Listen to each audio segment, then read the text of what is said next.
Scars are back in business. All right. Scar FN discontinued the Scar 2 weeks ago, 2.5 weeks ago, something like that. And then basically instantly accidentally released pictures of the new Scar. Now, somebody put these up on Gunbroker. These were not the listing, but just the pictures up on Gunbroker. So accidental marketing leak, because they had already said that something was coming new at SHOT Show. But what we're seeing right here is allegedly the new Scar. And it looks like they're coming back in the 16-inch and the 20-inch, 20S version, basically. So we have the new Scar, which looks kind of cool. It's very, very similar. We still have our UGG boot iconic stock at the back with a couple little updates. Our receiver looks much the same, again, with a couple little updates. The one major change is it looks like the lower handguard is sleeved in the upper receiver and then bolted in place, which is very strange. So Oh yeah, they all switch to, because I have an old Scar right here. This Scar has a 2-bolt lockup at the back, where it looks like all of the new Scars are going to be a 3-bolt lockup at the back, aka 20S style. And it's a sleeved M-lock handguard versus a, static quad or whatever else you would have on there from the factory. It does look like it has a nice cutout for your adjustable gas block. Hopefully they gave you more than 2 positions so that you can actually use it with a suppressor without voiding your warranty. Also, can any one of you tell me what the Scar happens to be missing anywhere on the upper receiver? oh yeah. Like literally nowhere. There are no vents whatsoever. It is a solid chunk of aluminum up there. There's like, even in the Jackal or the original Jackals, they didn't have a lot of cuts up top. And so later iterations, they started adding vent holes at the top of the handguard to let some of that heat go. This has none of that. And it looks like, again, it has this sleeved handguard that slides in place and then gets bolted in. This is what it looks like. I don't know if that's how it's actually worked, because nobody has one of these as far as I know. We'll find out at SHOT this year. It looks kind of neat, but there are, well, yeah, I'm pretty sure they just straight up said they're going to have a new evolved Scar. They might even call it the Scar Evolved or the Evolves or something silly like that, But yeah, no ventilation holes whatsoever. None. Now, I'm not sure what these screws are for, if these are also for the upper receiver or the lower handguard, or if they're for something internally. Like, are they the stop? Because usually this is a long stroke piston. So this is all full, if it's anything like the original Scar, of a just humongous block of steel on the inside, which it doesn't look like they've changed much. Hopefully they've lightened it a little bit, but this entire thing is just a huge chunk of steel in the original Scar anyways. And for what it's worth, it looks like they've also added a paddle ambi bolt catch slide or bolt release. There we go.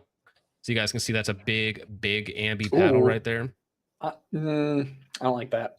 I can see that going very wrong. Well, and then on the other side, you still have the ambi magazine release, just like you did on the original one. It looks like it still takes the older Scar fire control units. So it doesn't look like it takes AR fire control units, which would actually be a big improvement if they did allow them to take AR fire control units. Again, you can see on the upper receiver. Now, what's interesting here on the 20S, on the long range version, it looks like they went with 5 bolts, which is absolutely ridiculous. Interesting. I mean, it's still just an extruded aluminum screw build for 3K. Yeah, well, you say 3K as if you're right. The outgoing ones weren't just selling for $3,500. You're right. It's extruded aluminum.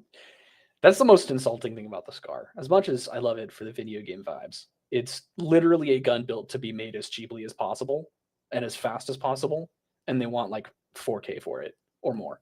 And it's just like, okay. I wonder what the U.S. military was paying for their units per unit cost on them. Who knows?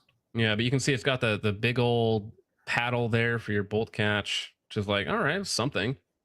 And yeah, just a very interesting looking rifle. This is a 5.56 version, so the Scar 16, Scar 17, they're coming out. They're going to be bringing you all the different calibers that you want.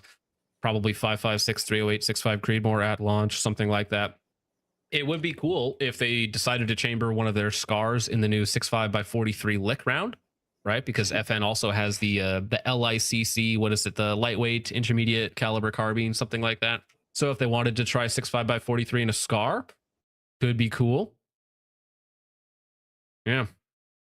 Almost as bad as the spear. No. The spear is far worse, because the one thing that was nice about the original scar is, like, I have the 308 behind me. 7.8 pounds naked from the factory, dude, for a 308 battle rifle. Makes it one of the lightest, 308s on the planet. As far as reliability, they're pretty good. They have quirks with destroying optics, and maybe that's something they've fixed with the new versions, but aesthetically, I don't hate it. I think the new handguard looks much better. Yeah, I think it looks like a modern rifle. It's sad that it took them 20 years to update the handguard, right? It looks like a modern fighting rifle. I'll say that. Now, if they can keep the weight under 8 pounds, or right at 8 pounds for the 308, 7 pounds roughly for the 5.56 version, people are going to eat it up. I'm sure it doesn't have a reciprocating charging handle. Surely they've fixed that in the Gen 2. They've carried that over to whatever they're going to call this new SCAR. But yeah, I just hope it uses the same lowers so I can grab one of their large frame ones and then swap the lowers to something that takes SR25 mags and AR triggers. That would be interesting, because I know, they make aftermarket lowers so you can take AR fire control units, right? You can almost build an entire SCAR without a single OEM part. Well, the only thing you need is a receiver, right? No, you can buy receivers, aftermarket receivers. Oh, you can literally.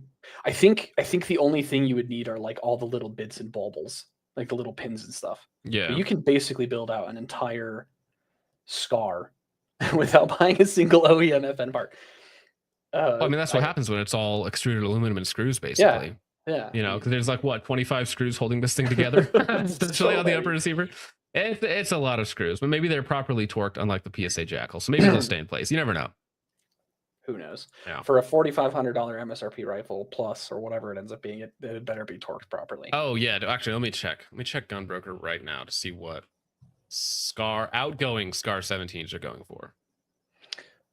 Probably too much still. Yeah, I guarantee you it is something funny. Oh yeah, I'm sure. Oh, come on. You already... Oh, go away. My gosh. I hate all the pop-ups now on websites. SCAR 17s. Let's see. 36, 35, 34, 4, 38, 35, 36, 35, 35, 37. What about a 20S? What is the 20S going for? I like the 16S, the 16.5 or 16 and a quarter chrome lined 6.5 model. The 20, which is the one I would want, the 20 and 6.5 Creedmoor's 45, 45, 6, 4, 4.5, 4.5, 3 with 5 mags, but it's Cerakoted. Somebody messed with theirs. But I mean, that's a starting bid of 3K. Oof. Yikes. Yeah, it's gonna go up.